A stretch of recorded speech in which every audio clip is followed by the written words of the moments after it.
talk in our series for the aging course. Today we have William Mair with us.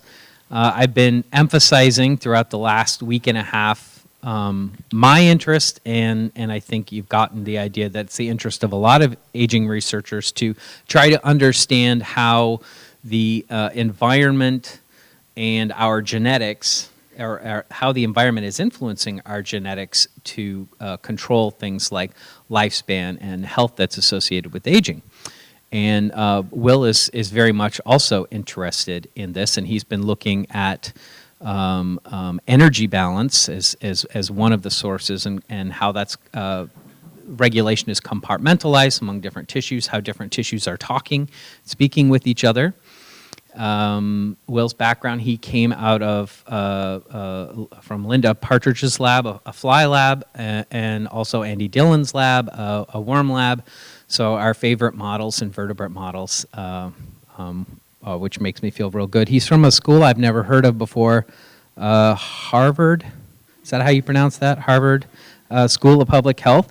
And so I'm going to turn the mic over to him, and please help me welcome Will.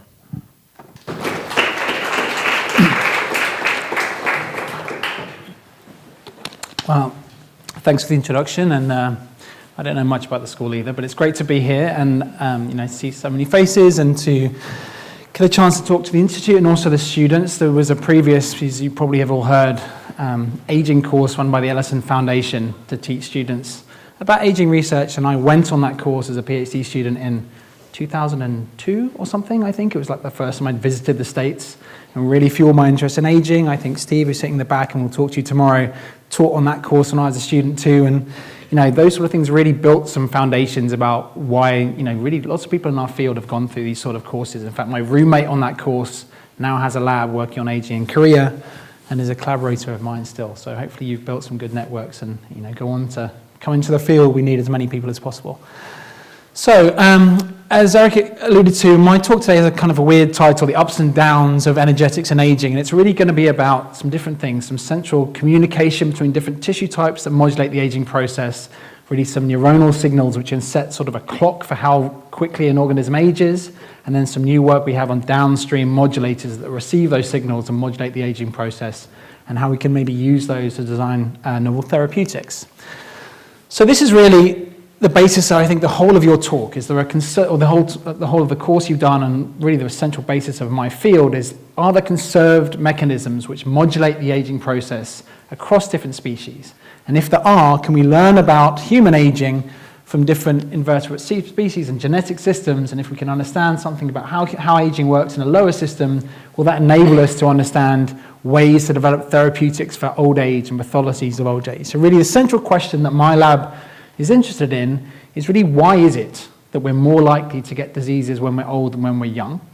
And there must be a reason for that. It's not just because. So why is it that's going to happen? I'm sure Steve will talk to you a lot about that tomorrow.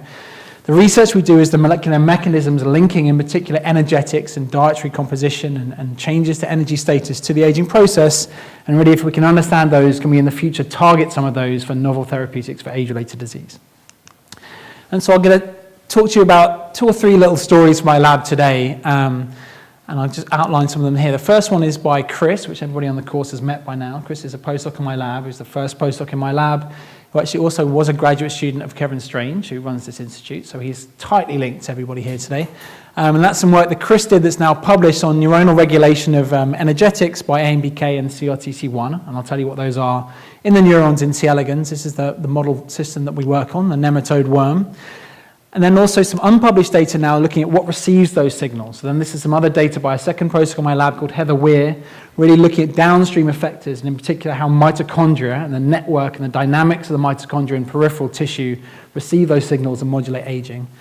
And in the last sort of 20 minutes of the talk, I'll talk about some completely new and unpublished data from my lab, looking at another downstream homeostatic mechanism linking dietary restriction and energy status and longevity. And this is some work by Caroline Heinz, who's a postdoc in my lab, and it's on RNA splicing and using changes to RNA splicing with age as both a predictor of longevity and a biomarker of physiological age, and also as a way to directly manipulate both dietary restriction and also the aging process itself. So that's the outline of the talk, and do feel free to stop me, ask questions, throw things at me if I'm speaking too fast, if my accent is too strong, stop me. So, because it's essentially also for the course, I thought I'd give a bit about my background and what I think about why we should study aging and why it's a really particularly important question. I'm sure all the other speakers have given you some of this background. This is my take on it. And really the central reason is that the human population is aging. So if you look at a kind of world map here, this is the percentage of people that are over 65 in those different countries. And I think this data was from a couple of years ago. But if we project this forward, by 2025, you can see that as a population, humans are aging. Many more of us are reaching 65 than we ever did previously. And this is a really striking phenomenon. And this is nothing really to do with, well, there's maybe a debate about this, but from my point of view, this has nothing to do with changing the rate at which humans age. This is really changing and getting rid of things that killed us in early adulthood. So we used to things like, antibiotics, nutrition, clean water, education, vaccination, have really stopped us dying off when we were young and enabled us to live a long time. So really it's public health which has caused this effect, and this is happening globally. And really strikingly, this is how that translates to numbers. So this is really the kind of most striking fact for me is that by 2050, we expect to have 1.5 billion people in the world who are over the age of 65. So the entire population of China right now will be, not just the Chinese, but that numbers are going to be over 65 by 2050. That's a huge amount of people. So that's the good news, right? So we've managed already in the last 100 years and projecting forward in the next 25 to really enable many more people to experience old age than they ever did before. So we're living a lot longer. So that begs the question, why study aging, right? We've enabled aging to happen. We're all living a lot longer. And as you all know, hopefully all the students on the course, the reason we want to study it is that we're aging more than we ever did before, but we're not aging particularly gracefully. So in fact, although we've added another 20 years to our lifetimes that we didn't have previously, and the average life expectancy has gone up, we spend those 20 years really in quite a morbid state in a lot of ways. So in fact, age is the critical risk factor for every chronic disease you can think of, more or less, right? So these are some of the main ones here that we all know about: cardiovascular disease, metabolic disease, cancer, neurological disorders. You're more likely to get those diseases when you're old than when you're young. And so therefore, because we've enabled more people to become old, because we've stopped them dying of things that were previously killing them when they were infants or in young adulthood, we've now basically, by curing those things, we've given ourselves Alzheimer's. You could argue that public health has really been the cause of these age-related pathologies.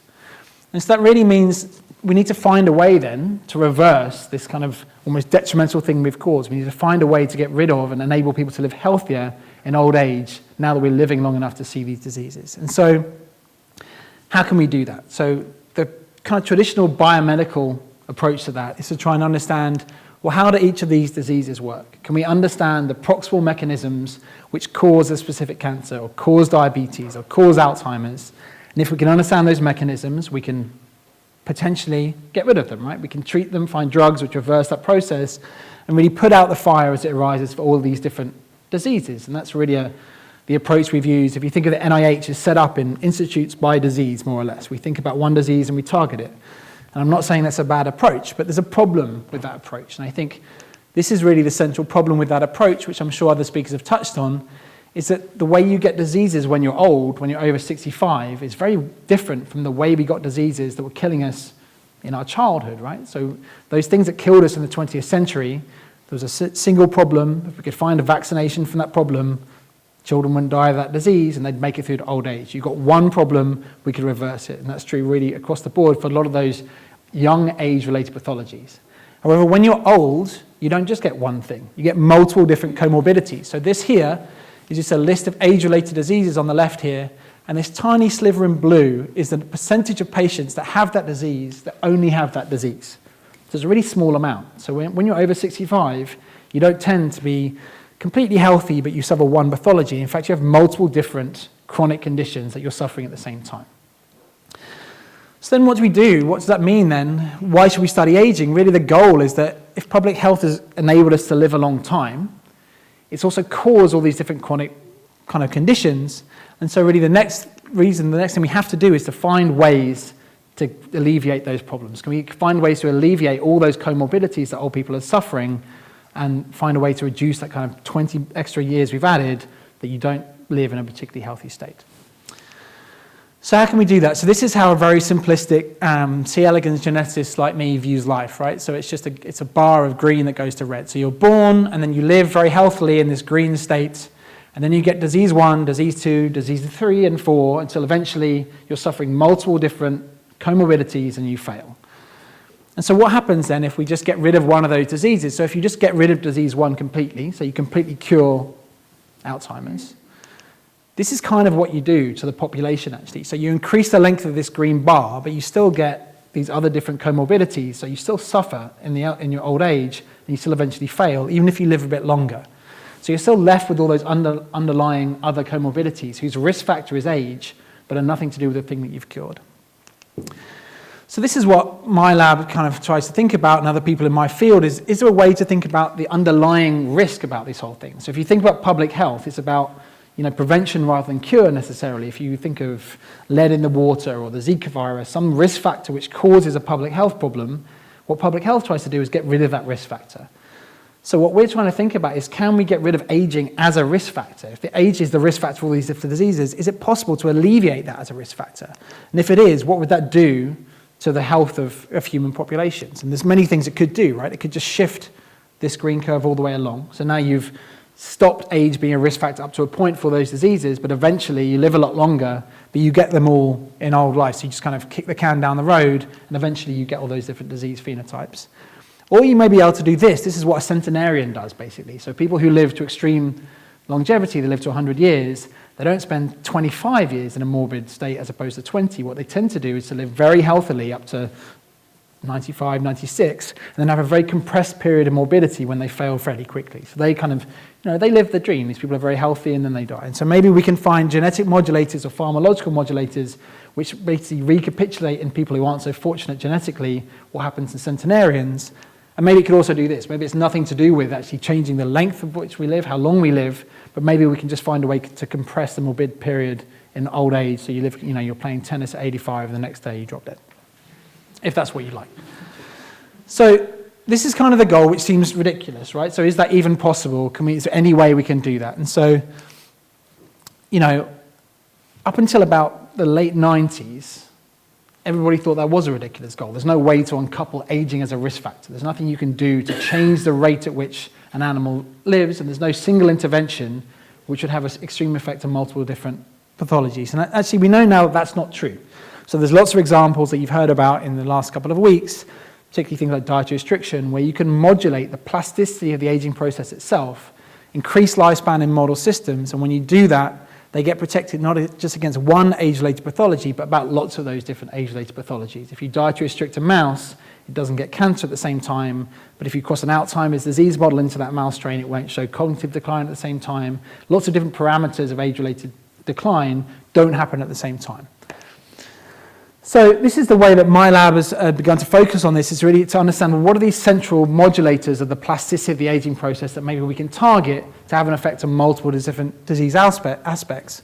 And one that we really favor, and this is the part one of the talk, is AMP-activated protein kinase. So this is a schematic of what AMPK is, and you can think of AMPK really as the central energy sensor and fuel gauge in all of your cells, in all of Drosophila cells and C. elegans cells. And really, when you deplete fuel, so if you don't eat very much, or you run a marathon, or you've been mountain climbing in Acadia, you use up all your fuel. And then you need something which then fills up the tank again. That's what AMPK does. AMPK senses a decline in ATP, and when it senses that directly, it turns on processes which refill the fuel tank, which build energy and generate energy, and it turns off things which use energy. So it's really conserved energy sensor, and it's activated by things that we know have an effect on aging, things like resveratrol, aspirin, metformin. These are things which have been shown to implicate aging itself, and they activate AMPK. And under dietary restriction, again, it's a low energy status. When you dietary restrict an animal or a person, you activate AMPK. It's one of those first responders that sense that change in energy levels. And it's also pro-longevity, and I'll show you what I mean by this. This is some work that I did a while ago when I was at Andy Dillon's lab. This is a schematic of what AMPK looks like. It's a heterotrimer, it has different subunits, but they do different things, these subunits. And so what we did is we did something in C. elegans which people had shown in mammalian cells. This is just the catalytic subunit here. And we basically cleaved off, made a truncated version of this catalytic subunit, which now blocked the ability of the alpha subunit, the catalytic subunit, to bind to the others. And as you can see here, the gamma subunit is the energy sensing subunit. So now we have a version of AMPK, which isn't really AMPK, but it's the active form, which now can't sense energy. So it isn't now activated when energy is low, it's always activated. No matter what happens to the cell energy status, this version is always on. So it's always thinking effectively, the cell has no energy. And if you take that constitutively active version, you express it in every cell in a nematode worm that usually lives about 2 weeks, now they live about 50 or 60% longer. So now these animals are not under dietary restriction, they're feeding normally, they're not feeding more or less, they're feeding exactly the same. But now when you activate this AMPK fuel sensor directly and transgenically, you increase lifespan of those animals. So you're mimicking the effect of dietary restriction by activating AMPK. So this was great, but we wanted to understand, well, how is it really working? So AMPK, because it's such a central energy sensor, by definition, it does a lot of things. This is a, by no means, complete list of stuff that AMPK targets directly around here in this second thing. These are things that you've heard about on this course. We all know about modular aging, things like the mTOR pathway, FOXOs. And these are processes around the edge. And the green ones are things that are pro-longevity, and the red ones are things which are anti-longevity. And AMPK does a ton of stuff. And so what I wanted to know a long time ago now is which of these things that AMPK phosphorylates, it's a kinase, might be influencing its effect on lifespan. And to cut a long story short, I'm going to tell you in the first half of this talk about some data that myself and then Chris has done in my lab, looking at one of the targets of AMPK, a class of transcriptional regulators called CRTCs, and I'll tell you what those things are. So CRTCs are rather horribly named proteins if you work on them. They're called Krebs-regulated transcriptional coactivators. They're not actually regulated by Krebs. Sometimes they're called cyclic AMP-regulated transcriptional coactivators. But basically, these are a class of transcriptional coactivators discovered first in mammals that were first discovered to bind to a transcription factor Krebs. And there's 3 of these things in mammals, 3 of them in you, CRTC 1, 2, and 3, which are found in different tissues. And in those different tissues, they are regulated in effectively the same way, but they bind to different transcription factors and they have different effects on physiology. So they're known to basically bind to Krebs and guide Krebs to a subset of its transcriptional targets. So not all Krebs targets require CRTC binding, but some of them do. So they can basically tailor the effect of this transcription factor, which has a lot of different phenotypes in humans, to certain targets. They've now been shown to bind to other BZIP transcription factors, not just Krebs, things like ATF6 and FOS and June, AP1. So they're really central regulators of some really key transcription factors in multiple species. Key for us is that AMPK directly phosphorylates CRTCs in humans, and I'll show you it does in worm too, so they're direct targets of this energy sensor. And they're also linked to things that we care about, so things that the effect on obesity and disease. So obesity is effectively an accelerated aging phenotype. If you have an obese patient, they have higher risk and earlier onset of nearly every age-related disease, whether it's Alzheimer's or cancer or metabolic disease. So it's like an obese state, it's a rapid aging state almost. And CRTCs are linked to the effect of a high-fat diet on pathology in mice, and also there's mutations in CRTCs in humans which predispose to obesity. So I wanted to use a model system to understand what CRTCs are linked between AMPK and the aging process. And to do that, we use C. elegans. This is a nematode worm here, which the students on the course have spent all day looking at. This is the head going down to the tail. And we use this system for many reasons. They're short-lived and they're very easy to genetically manipulate, but also things are often simpler in C. elegans than a mammal. So you can study a kind of simplified version of your pathway. If you know it's conserved, then go back and look with the information you've learned, take that back to mammalian systems. And that was true for CRTCs. So I showed that instead of being 3 of CRTCs, in worm there's only 1, and they're expressed in different tissues. This is a promoter driving a fluorescent form of CRTC1 in the worm. It's expressed in the intestine and in neurons in the head, basically. And if you take some of those cells in the intestine here, which is like an endocrine cells in the worm also, and they also store fat, these are like an endocrine system. You look at CRTC1 in these cells, you can see that really it's expressed everywhere. This is a green protein that's marking the nuclear envelope here. This is CRTC1 now tagged directly to RFP. And this is a merge, and this is a real basic schematic of what a cell looks like, a big circle and a small circle. It's enough for me.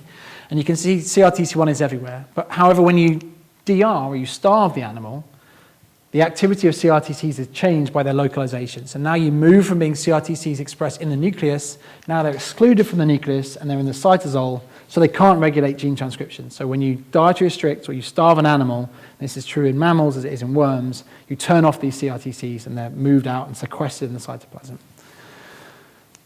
So we could show, and I'm not going to show you all the data, this is basically 5 years of my life in one slide, but we could show that that process was a direct process. So AMPK directly phosphorylates CRTCs at conserved sites from humans down to worm, and that phosphorylation event causes that shuttling between the nucleus and the cytoplasm.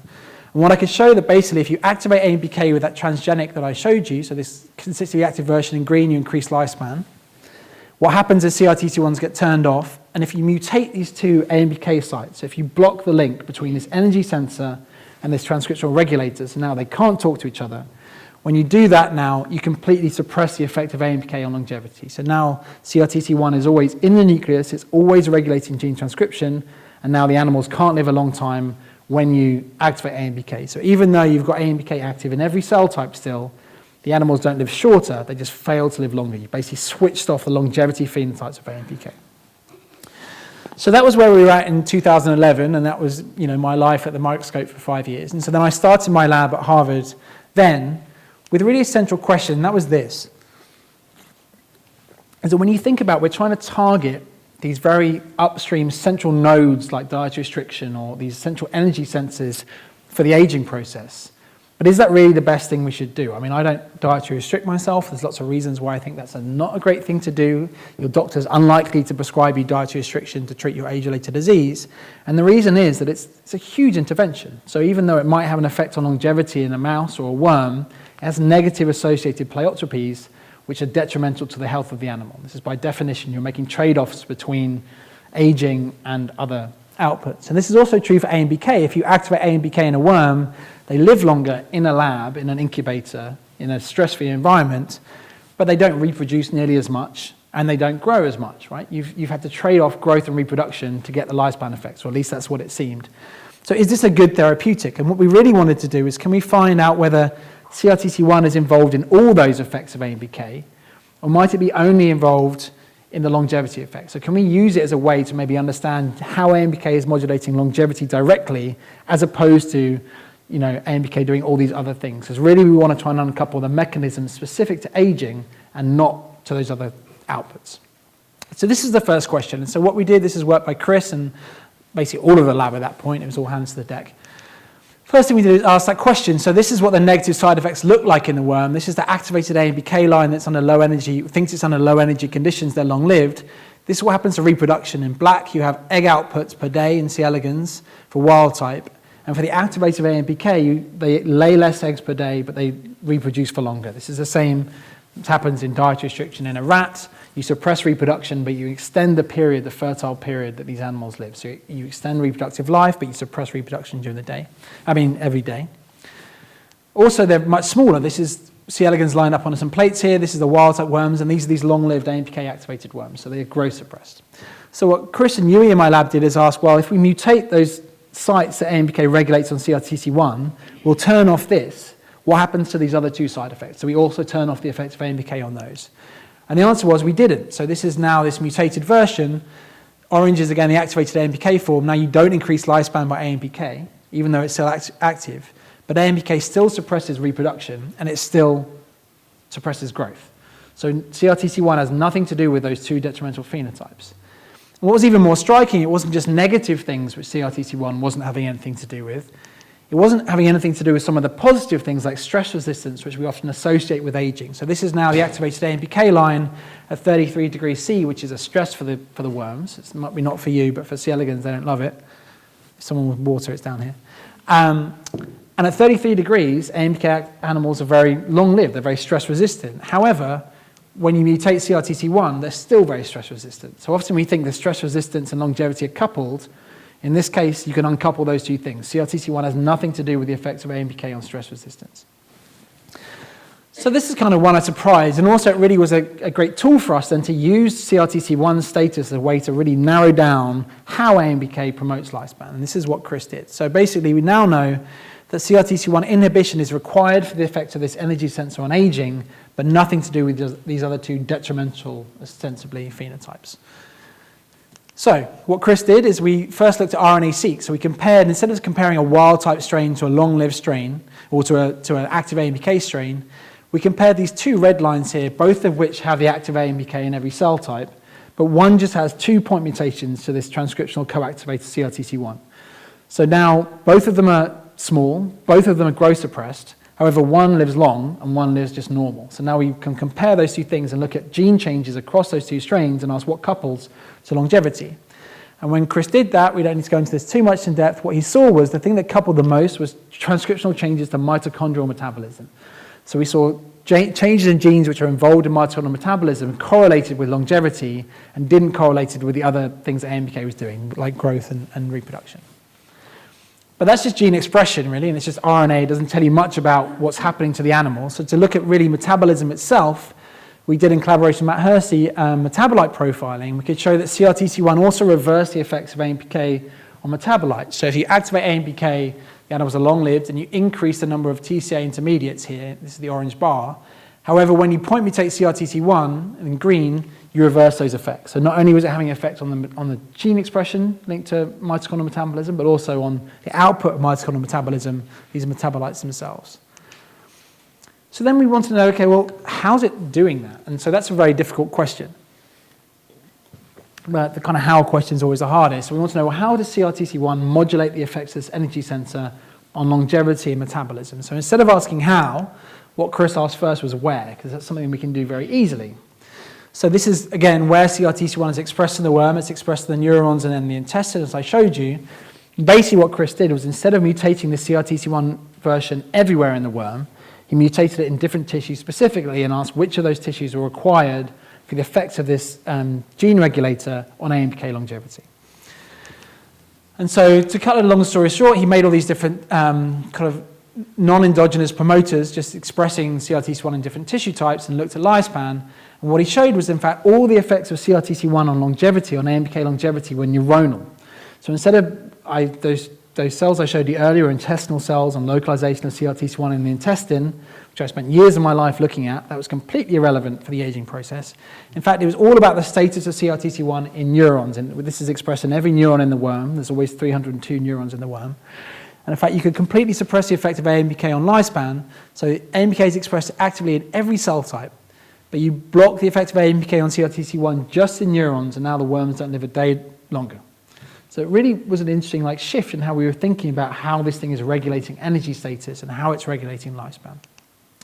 Not only that, we could take genes from the RNA-seq, which we'd shown, these metabolic genes that AMPK was activating via CRTC1, and show that they were being regulated cell non-autonomously also. So this is just AMPK's effect on transcription of these genes, which are expressed in the periphery, and now how endogenous CRTC1 affects them and how neuronal CRTC1 affects them, and there's a very strong correlation. So really, those effects we saw in the RNA-seq of CRTC1 on peripheral metabolic genes were not direct. They were regulated by a kind of neuronal cell non-autonomous signal. And so to really understand the case, so now we know neuronal CRTC1 is blocking longevity and it's having effect on metabolic genes. How is it really modulating metabolism itself? What's the output? What's the receiving signal by which AMPK is regulating lifespan via CRTC1? We know that all those genes were involved in mitochondrial metabolism. We want to understand, well, are mitochondria changing in the periphery in response to neuronal CRTC1? This is a big question. So to do that, we took advantage of some of the tricks of C. elegans to monitor the status of the mitochondrial network, these critical energy fuel producers in vivo in the worm. And this is work by Heather Weir in the lab. So as some of you will know, mitochondria are not static organelles. They exist in your cells and worm cells in different states depending upon the cell type, the environment, nutritional status, and the age of the animal. They can basically shift between a fused state and a fragmented state. And it's thought that these states have different effects on metabolism and on the ability to clear damage of the mitochondria. So mitochondrial dynamics is exactly that. It's a dynamic process that is responsive to different changes. And really, the kind of dogma of the field at the moment is that this is almost a kind of dysfunctional state. So when mitochondria have damage, they go through mitophagy. You need fragmentation of the network to do that. And this is maybe a bit more of a kind of fused and metabolically efficient state. So we can monitor the state of the mitochondria in C. elegans by expressing different fluorophores that tag different components of the mitochondria. So now this is a muscle cell in the worm here, and we're looking at two different things. In green, we have a GFP that's targeted to the mitochondria, so it goes to the inner mitochondria. And in RFP, we have TOM20, which is the outer mitochondrial matrix protein, a part of that protein, tagged to RFP. So now we can see the outside of the mitochondria. So here you can see in muscle cells, red outlining the green just like this, that can really show you in vivo, in a non-interventional way, the status of the mitochondrial network in the animal. And that enables us to then look at what happens to mitochondria as the animals age, as we give them a drug, knock down the gene, to see how the mitochondrial dynamics respond. So what Heather did first was to try and recapitulate what others had seen and ask what happens to the mitochondria with age. Do we see a change in the state of the network with age? Again, this is muscle cells here, and what she saw was you start off in this kind of fused, nice tubular networks of the mitochondria, but as they age in the worm in muscle cells, they begin to fragment and go to this dysfunctional state. So you see mitochondrial fragmentation with age. And also she asked, well, then what happens when you activate AMPK, when we increase lifespan via activation of AMPK? What happens to this thing? And what you can see here is you see fragmentation in the wild type by just 5 days, but you don't see that when you activate AMPK. So AMPK maintains a youthful and fused mitochondrial network in these animals. So this is, again, just correlatory data, which showing, okay, at least this fused state of the mitochondria that's youthful, at least with age it goes fragmented, AMPK maintains this youthful state. But what about CRTC1? So I told you that neuronal CRTC1 can suppress AMPK longevity and affect mitochondrial metabolic genes and metabolite profiling. But what Chris showed is actually that neuronal CRTC1 could actually affect the status of the mitochondrial network in the muscle. Yeah, you can take it. So here, these are mitochondrial dynamics in the muscle of C. elegans with and without neuronal CRTC1, so that thing that block longevity. And what you can see is you have a fused network in the muscle here in wild type, but neuronal CRTC1 can drive fragmentation of the mitochondria in muscle from a distance. So there's something happening that CRTC1 is doing that suppresses lifespan and affects the mitochondrial networking in a completely different tissue and potentially affects metabolism in the worm that way.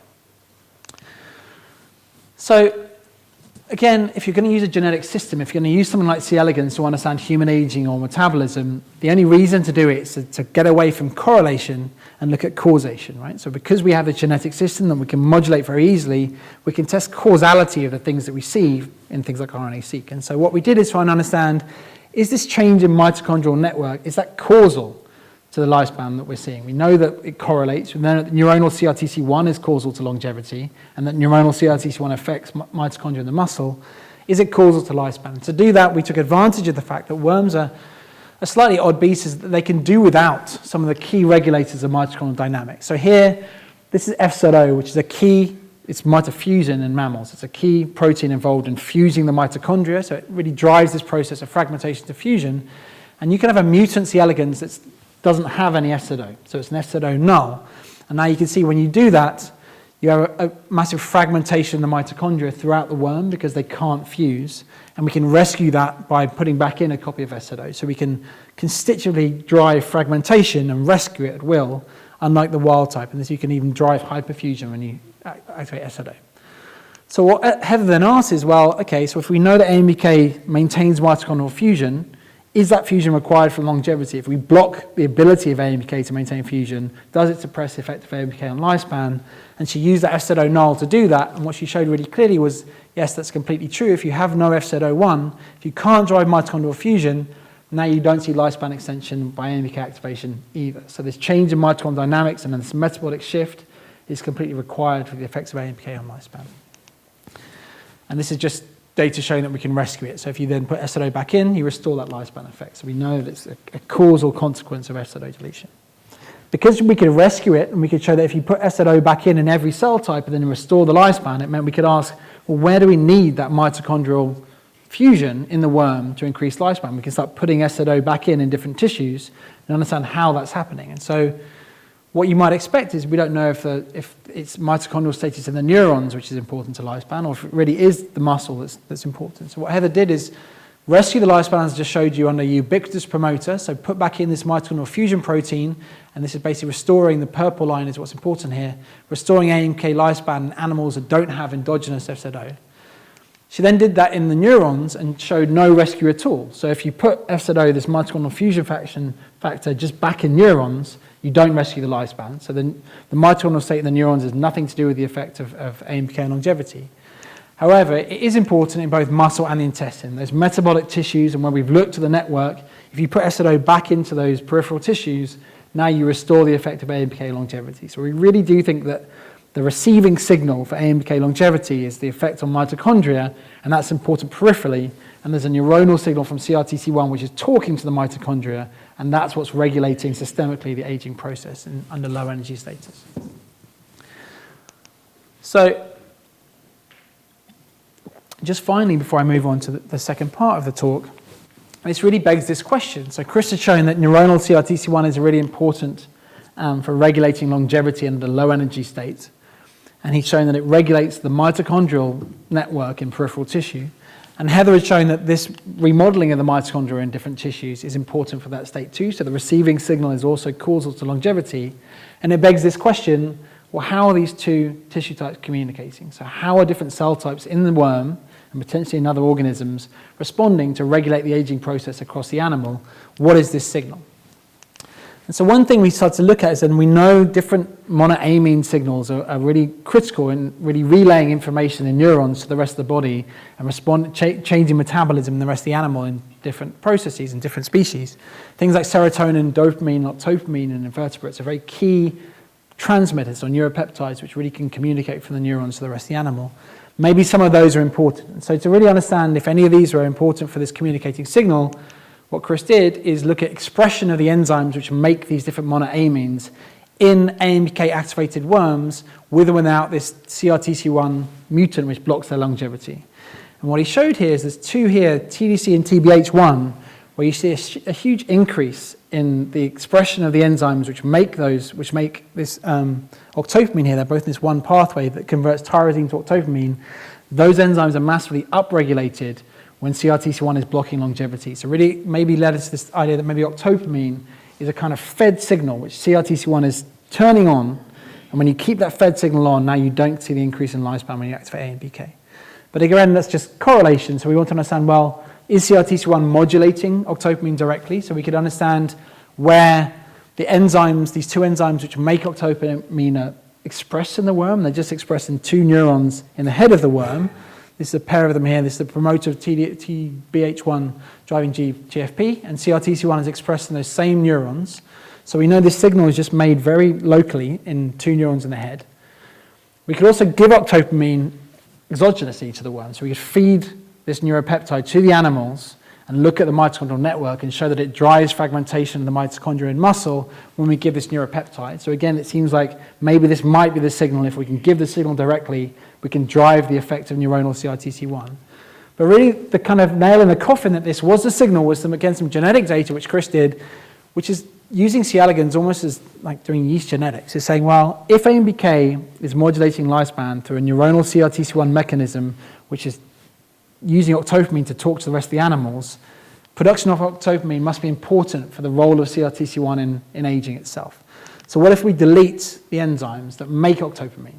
And we could do that through genetic mutations and basically ask, now if we block the effect, the ability to make octopamine, do we completely obliterate the role of neuronal CRTC1 in aging? So here, this is the control. In orange, you have a long-lived active AMPK line, and the critical one to watch here is then this green one, where you still have activated AMPK, but now you have that mutated form of CRTC1 in neurons. And what Chris showed was if you delete either TDC1 or TBH1, now instead of this green line being suppressed, now it's long-lived again. So you completely require the making of octopamine for the ability of neuronal CRTC1 to modulate lifespan. So we really do think now that this is a signal by which neurons communicate to the rest of the animal to regulate lifespan and metabolism via this octopamine neuropeptide signal. So this is the model of the first two-thirds of the talk before I move to the second unpublished, well, a lot of this is unpublished thing, so you're welcome to ask me questions now. But really what Chris showed was that under low energy conditions, AMPK is doing two things. So Chris published his data last year. AMPK is turning off this kind of signal in the neurons, so it's blocking the ability of CRTC1 to make octopamine, and it's driving fusion of the mitochondria in peripheral tissues. And we've shown in unpublished data that that fusion is causal to the lifespan effects. What we then did is we made an animal where effectively the brain thought it was fed and the body thought it was fasted, and we asked what was winning, the brain or the body, and we did that by mutating CRTC1 just in the neurons, and now we have a situation where the brain is fed, the body is fasting, you drive constitutively this octopamine signal, and the brain wins. So now this animal doesn't live long anymore. This really is a kind of overruling of the peripheral state by the brain. So really we're showing that this communication between the brain and the body is important, and really the brain is winning. And so what this means, I think, for when we think about aging and we think about ways to translate pharmaceuticals or small molecules to the aging process, so when we think about these metabolic pathways like AMPK, and we try and develop drugs which might target and maintain metabolic homeostasis with age, they often target the periphery. And in fact, if it's true in humans, as it is in worm, the brain is dominant, you have to think about the balance between the energy status in the brain, in the hypothalamus particularly, and the rest of the body, and think about how they work in concert to target lifespan itself. So, I have about another 20 minutes worth of data for the next thing, but I'm happy it's on a different topic, so if you have questions now, I'm happy to take questions if that's right. Yeah. Just on your COM20 slide, the comparison between day 1 and day 5, it looked like there was also a change in intensity and I guess density or number of mitochondria, and so that wouldn't be significant because that was an increased lifespan model, right? So you had less fission, so increased lifespan, but it looked like there were fewer overall mitochondria. So I don't think we know that in a really quantified way. So we haven't done, what we need to do, to really look at mitochondrial turnover to see if they're new mitochondrial or they're not, and really mitochondrial number, really, quantifying with EM would be the best way to do it. Mitochondrial DNA content doesn't change a lot with age in C. elegans. We could do that in a long-lived worm. We certainly haven't ruled it out, so you might be right. So I think all we can really say is you don't require this fusion factor. You require the fusion factor for lifespan. How AMPK is modulating mitochondrial dynamics. There's a paper out recently by Ruben Shaw showing that AMPK can acutely drive fission, actually, and that has an effect on mitochondria, so we don't know how that's working. But you might be right. I think from those images, I would be loath to make conclusions about number. I think we need some better tools, but we'd love to do it. We haven't done it. Yeah. Hi. So I'm confused why constitutive MK can limit dietary restriction in the longevity, because when you have dietary restriction, you are low in energy, and you should inhibit the activity of MK. So you're confused because my introduction therefore wasn't clear enough. If you have dietary restriction, you have low energy, you activate AMPK. So AMPK is activated by low energy. So AMPK is acted directly by a ratio of AMP to ATP. So when ATP goes down, which is low energy, you increase the binding of AMP versus ATP in the gamma subunit, and that activates AMPK. AMPK is a pro-longevity.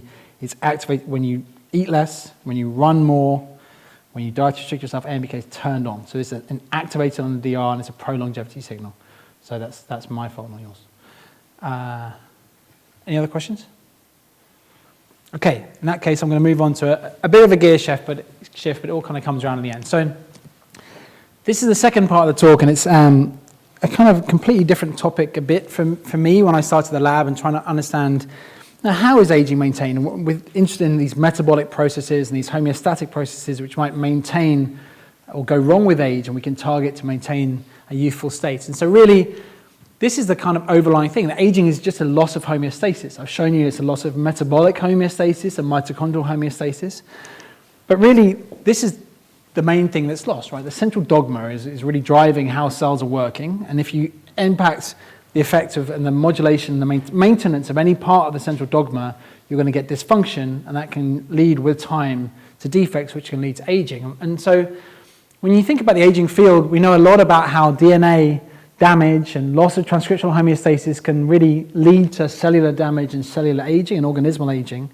We know a lot about that, and we know a lot about, and you'll hear a lot about this on Friday, I think it's Friday when Morimoto comes to give a talk on protein homeostasis. So the losing capacity to make nicely folded proteins happens with age, and when you get incorrect folding of proteins, you get dysfunction and you get the aging process, right? We also know how to target some of these things. So you've heard lots from me and others about transcriptional regulation of aging and how you can target transcription to promote longevity. And also you've heard from people like Milena Hansen how you can modulate protein stability, whether it's autophagy or protein homeostasis generally, and maintain aging.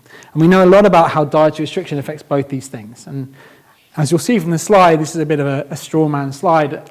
What I was interested in when I started my lab is, well, what about this bit in the middle? There's a huge component that goes into the central dogma, which is RNA processing and RNA homeostasis, which we know is linked to different defects in RNA processing, is linked to different diseases of aging.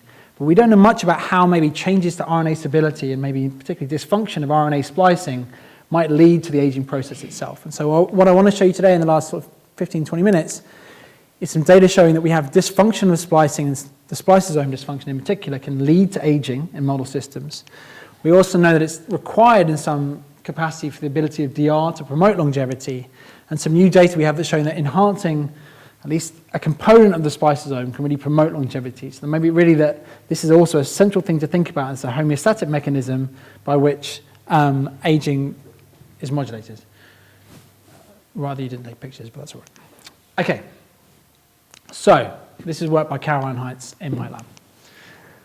So in particular, what I was interested in, and Caroline's interested in, is really alternative pre-mRNA splicing. So when you think about basically your limited number of genes that you have in a human, certainly as a C. elegans, we don't have many genes, right? This is one of the biggest surprises of the Human Genome Project, but we have a ton of different proteins. And so the way we get complexity and the way we generate diversity from that limited number of genes is by alternative splicing, by generating more different isoforms of proteins from a limited gene set. So this is just a way we can do that. We can have different exon skipping or inclusion within the genes, alternative 3 or 5' splice sites, mutually exclusive exons, so you can really build up different functional proteins from a limited number of genes.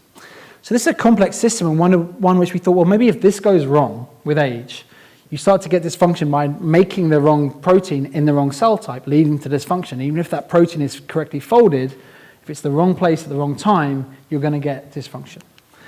And so we really wanted to understand whether you see dysfunction in alternative splicing with age, and to do that we use C. elegans because they're really the perfect model, I think, to look at this in a non-interventional way. And this is the reason. And C. elegans, and this wasn't our lab that did it, this was a lab here in Japan that did this for the first time, is you could express in vivo mini-gene reporters in the worm to look at alternative splicing in an animal as it ages. And so how you do this is you, for example, this is RET1, it's a random gene in C. elegans.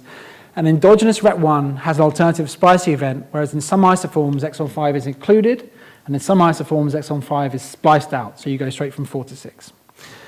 And so what this lab did is use these alternative reporters to visualize alternative splicing in the worm. So they expressed one construct that had a frame shift in exon 5 and then M-cherry, and the other one that had a frame shift in exon 5 that was resolved in exon 6 and then GFP. And so what this means is that in this red version, if you include exon 5, you get the frame shift, you get premature stop, and you won't see M-cherry.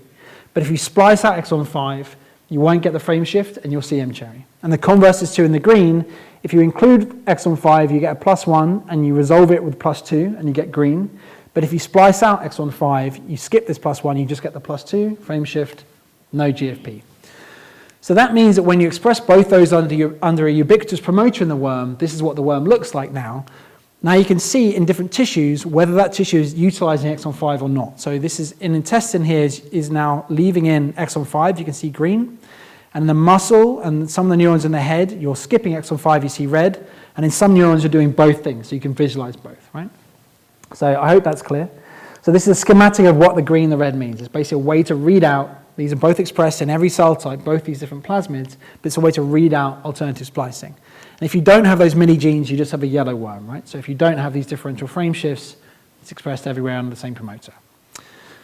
So this is a really cool trick, and it meant that what we could do then is ask, well, okay, so first we want to validate it. So to validate it, we could swap out those different frame shifts and different isoforms and show that it's nothing to do with the protein stability. It's not that red is degrading more in one tissue than green. You can swap the +1 and +2s, and now you get the complete inverse. We wanted to understand, can we use this as a way to in vivo analyze splicing dysfunction in an animal? And so to do that, the first thing we did was induce directly splicing dysfunction. And the spliceosome is what regulates alternative splicing. It's a very complicated complex with hundreds of proteins and RNAs in it. But this is a simplified version of some of the very conserved components of the spliceosome from human back to worm. And what we did is first inhibit by RNAi different spliceosome components and see what happened to the splicing reporter. When we did this as wild-type animals, they always looked like I just showed you, green in the intestine, red down the muscle. When we knock down one splicing component, we begin to see a mix in different worms where they start to express both red and green in the intestine.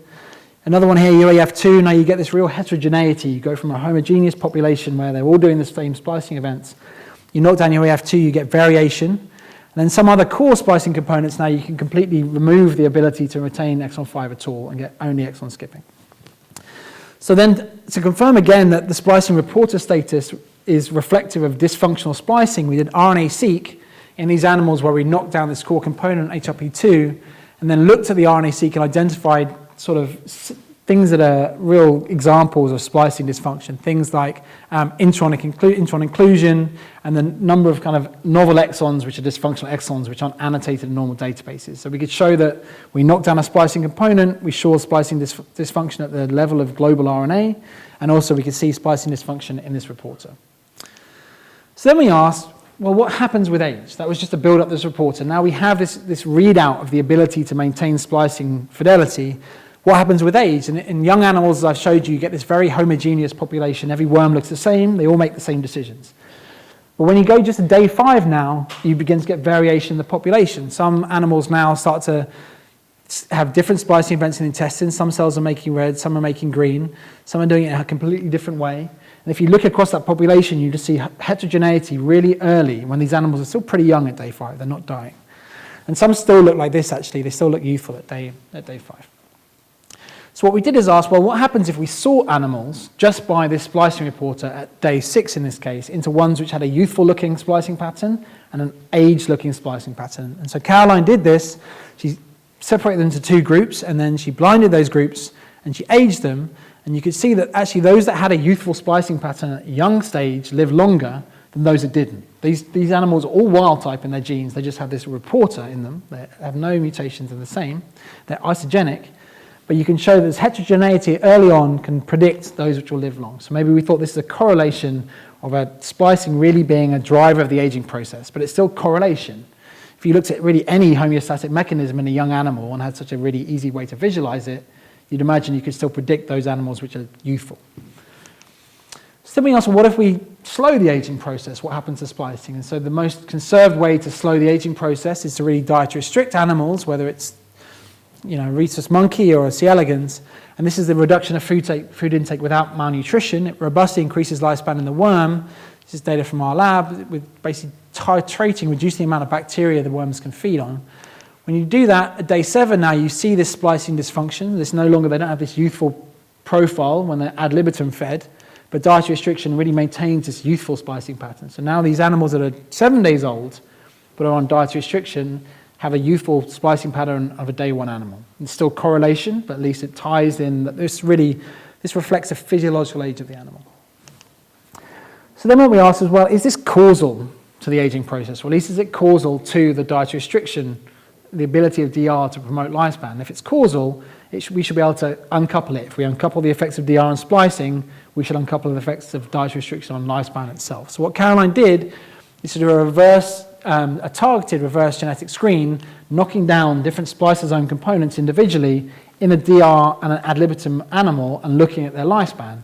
And she saw tons of different phenotypes, as you'd expect. So some of these splicing factors, this is one here, did nothing to lifespan. So in black, we have the DR lifespan in wild-type animals, and in the color, you have the effects of DR with and without the splicing factor. And you can see without RSP3, dietary restriction still promotes lifespan.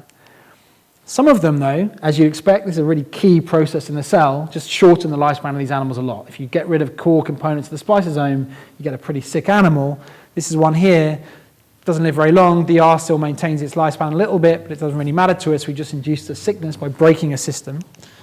Other components like these two here block the effect of DR on lifespan, but again, did so in a pathological background. They shorten lifespan of the animal and block DR, and again, we're not really interested in interventions which shorten lifespan. These aren't aging quickly, they're just dying fast. It's a different thing.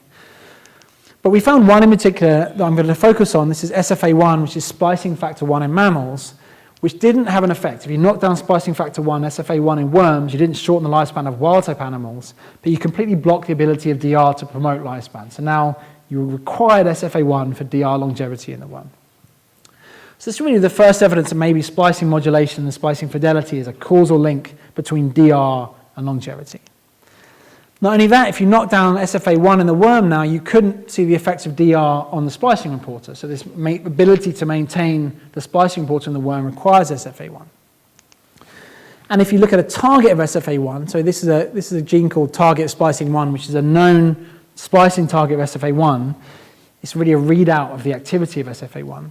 You can see changes in the isoforms of TOS1 with age from day 3 to day 5 in ad libitum status. You see a change in the different isoforms that are regulated by SFA1. DR gets rid of that change, so you don't see an effect of age on TOS1 in a dietary restricted animal. But now if you knock down SFA1, you do see that change again. So we think there's a change in SFA1 status with age that DR prevents, and that really is causal to the lifespan. But again, this is all just over-reliance on one splicing reporter. This splicing reporter is just a readout of one gene, RET1, which has nothing to do with aging, as far as we know, but it's a way to get into kind of heterogeneity of the population. But it doesn't really tell us anything about what's happening at a global level. So to do that, what Caroline and really the whole of the lab did, because it was a hellish experiment, including me, I went back to the microscope for this, is to do long-read bidirectional RNA-seq in young and old animals with and without dietary restriction and with or without SFA1. And we did this in real time with a lifespan so that we knew exactly when to take these samples, such that we could compare the same chronological age, like day 3, 15, and 27 here, but also the same physiological age. So we could take samples here of ad libitum animals and the DR with SFA1, and then compare that to the DR animals that didn't have RNAi of SFA1 to look at things that correlate with physiological age. And so when we did that, we saw a few things. The first thing we saw is that, in fact, like you see in different organisms, with age you get an increased number of splicing events, and DR reduces that number of splicing events. So DR reduces the kind of heterogeneity in splicing that you see with age. We also saw that that was SFA1 dependent. If you don't have SFA1 now, this change is not significant. But we also looked at specific readouts of splicing dysfunction. So here's one, this is unannotated junction read. So these are things which don't map to normal annotated sequence databases. You see an increase of those with age. So these are likely dysfunctional. And if you look at that, you see an increase by day 15 in ad libitum fed animals and an increase in intron read. So intron inclusion is increased in ad libitum fed worms. But neither of those things, if you compare the green to red again, are significantly increased in dietary restriction. So DR is reducing global increases in dysfunction. However, when you look at the same physiological age, the orange line here, now you do see this increase in splicing dysfunction. So DR at a global level is reducing splicing dysfunction. And these are reversed by, again, knockdown of this one splicing factor, SFA1.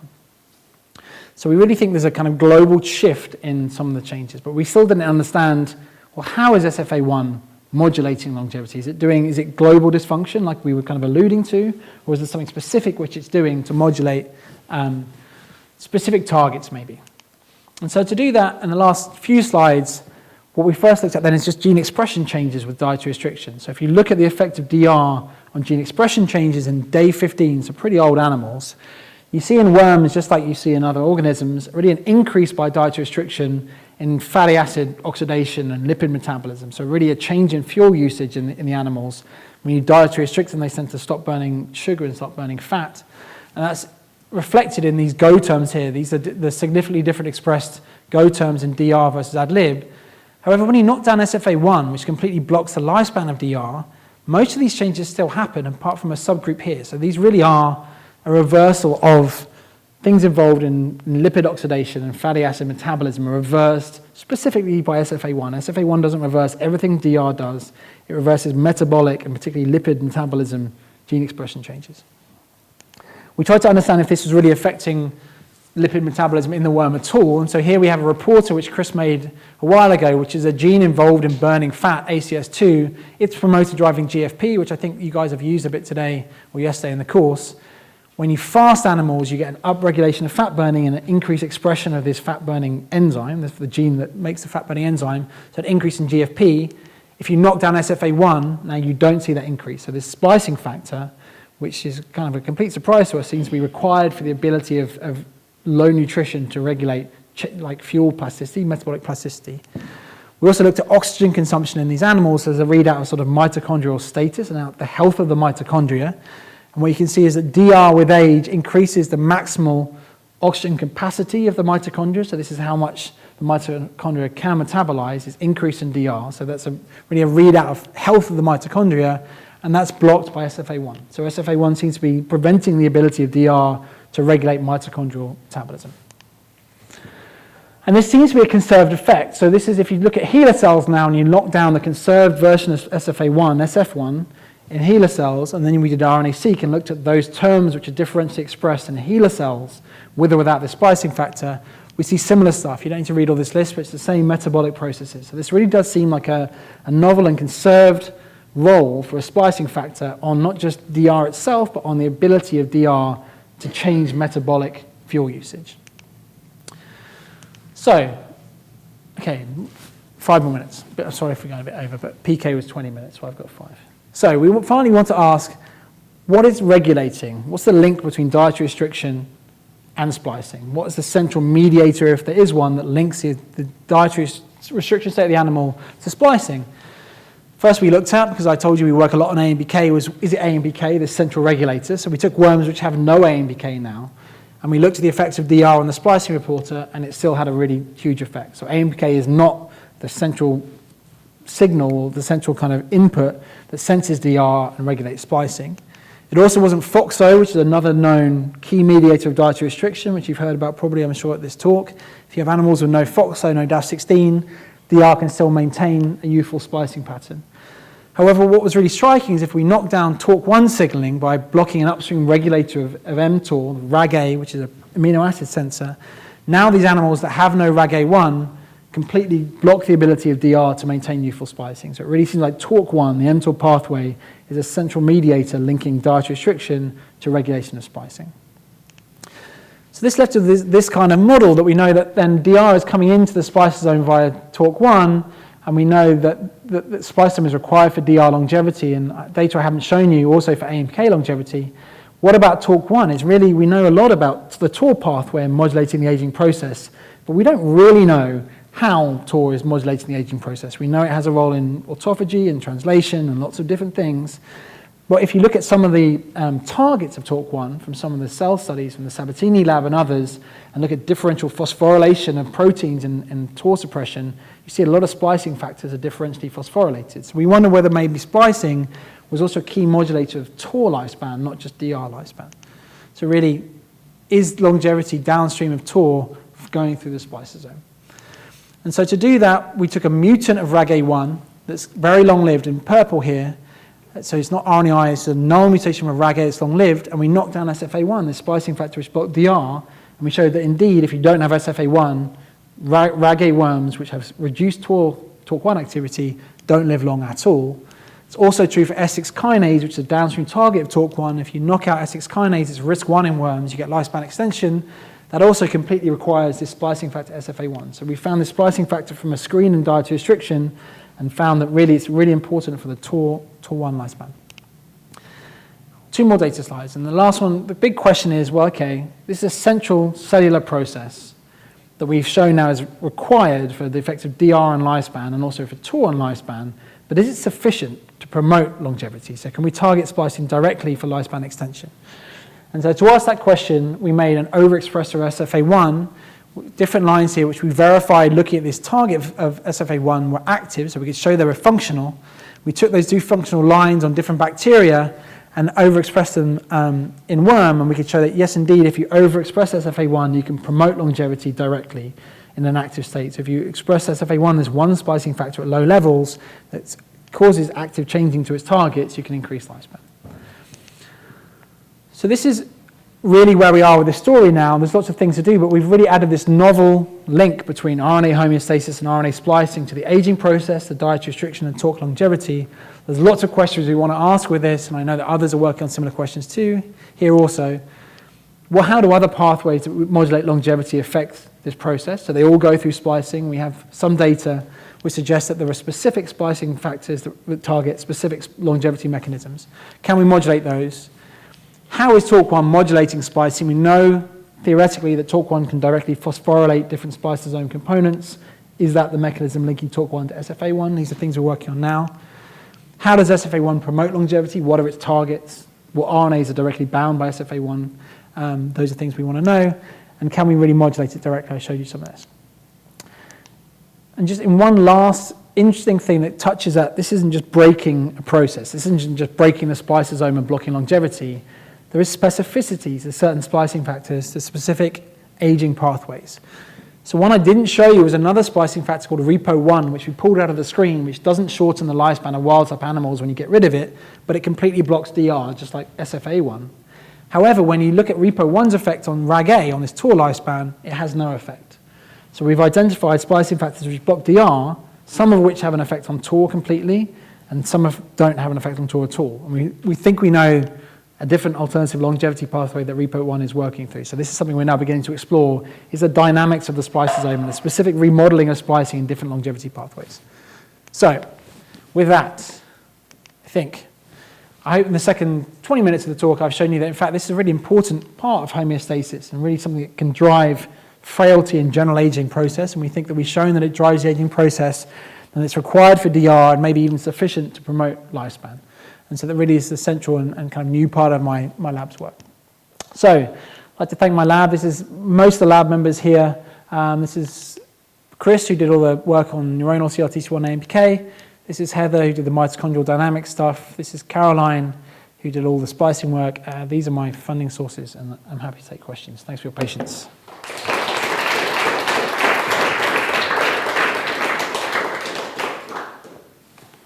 You mentioned a function of TORC1 being amino sensitive, and so do you think there's a relationship between TORC1 and the neuropeptides that you were talking about?